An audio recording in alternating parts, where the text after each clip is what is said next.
आज फिर बिस्तर पर निढाल पड़े पति को शीला आंखों में आंसू लिए नफरत की नजरों से देख रही थी।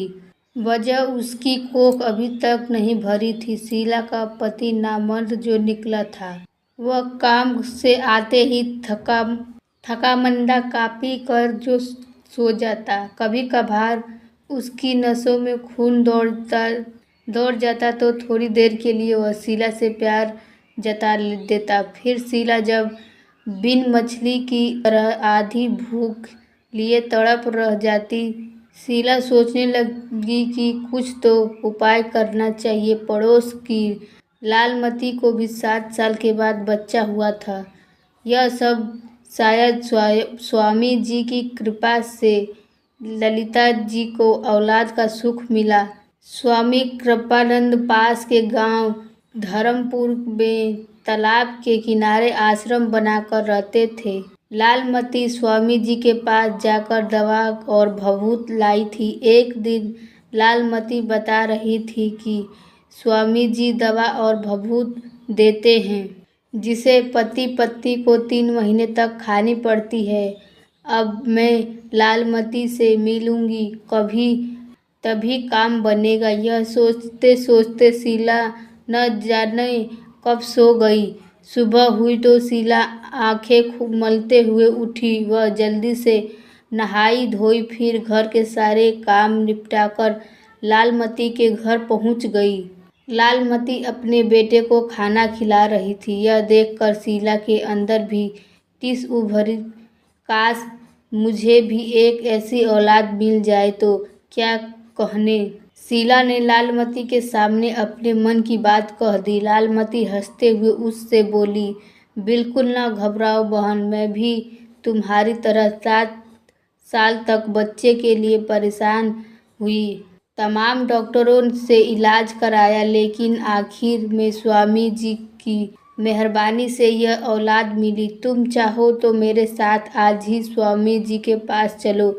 वैसे स्वामी जी रविवार और मंगलवार को ही ज़्यादा औरतों की कोख भरने के लिए भभूत देते हैं और झाड़ फूक भी करते हैं। चलो अभी चले। शीला आंखों में चमक लिए बोली। वे दोनों स्वामी जी के पास चल दी। स्वामी जी कुटिया एकांत में बनी थी। उसके पास आसपास 2-3 किलोमीटर दूर गांव बसे थे। स्वामी जी के पास जाकर दोनों उनके पैरों पर गिर पड़ी और उनका आशीर्वाद लिया। शीला के सिर पर हाथ रखकर सहलाते हुए कहा। उन्होंने आशीर्वाद दिया, तुम्हारी इच्छा पूरी हो। शीला को यह सुनकर रोना आ गया। आंखों में आंसू भर कर वह बोली, स्वामी जी 5 साल से अभी तक मेरी इच्छा पूरी नहीं हुई। अब तो मैं बड़ी उम्मीद लेकर आपके पास आई हूँ। वे बोले, मेरे दरबार से अभी तक कोई भी खाली हाथ नहीं लौटा है। बताओ क्या बात है। शीला से पहले ही ललिता बोल पड़ी। बाबा जी, जो मेरी समस्या थी वही शीला की भी है। 5 साल हो गए, अभी तक इसकी गोद नहीं भरी। ठीक है, कुछ पूजा करनी होगी। तकरीबन 5,000 रुपये लग जाएंगे और तुम अपने पति को भी साथ लाना। परसों मंगलवार को पूजा होगी। स्वामी जी ने शीला को मुखबाती होते हुए कहा।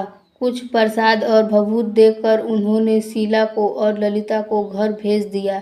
शाम को शीला ने अपने पति को सारी बातें बताई। उसका पति रमेश स्वामी जी के पास जाने को तैयार हो गया। रमेश हर पल अंधविश्वास में पड़कर अनाप शनाप सोचता रहता। उसे लगता कि किसी पड़ोसी ने उसके घर पर कुछ तंत्र मंत्र कर दिया है। दूसरे दिन ललिता के साथ शीला और उसका पति रमेश स्वामी जी के आश्रम में पहुँचे। स्वामी जी बोले, बेटा घबराओ मत, सब ठीक हो जाएगा। घर पर ही हवन करना होगा। अब तुम पूजा का सामान ले जाओ।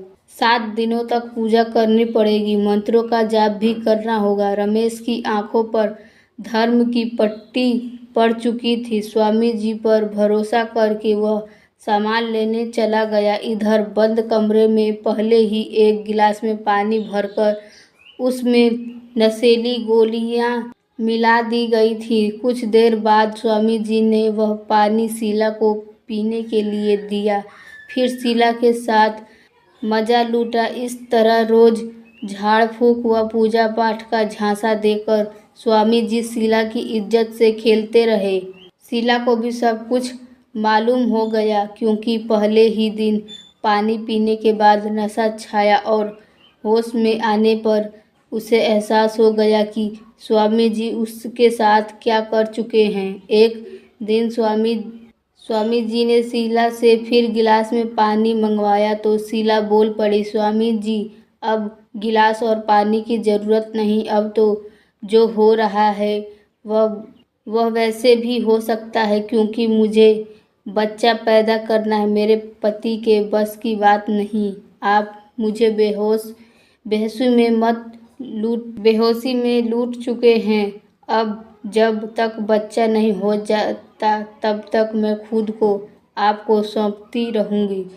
कुछ दिनों बाद शीला के पैर भारी हो गए। रमेश कभी कभार शीला के साथ सो पाता था और स्वामी जी की दी गई भभूत खाता रहता था। शीला को एक दिन सुबह सुबह उल्टी होती देख रमेश शीला से पूछ बैठा, क्या पैर भारी हो गया? शीला ने मुस्कुराकर हाँ में सिर हिलाया। रमेश खुशी से समझाते हुए बोला, यह सब स्वामी जी की भभूत का कमाल है। खुश होकर रमेश ने स्वामी जी को 5,000 रुपये दे दिए।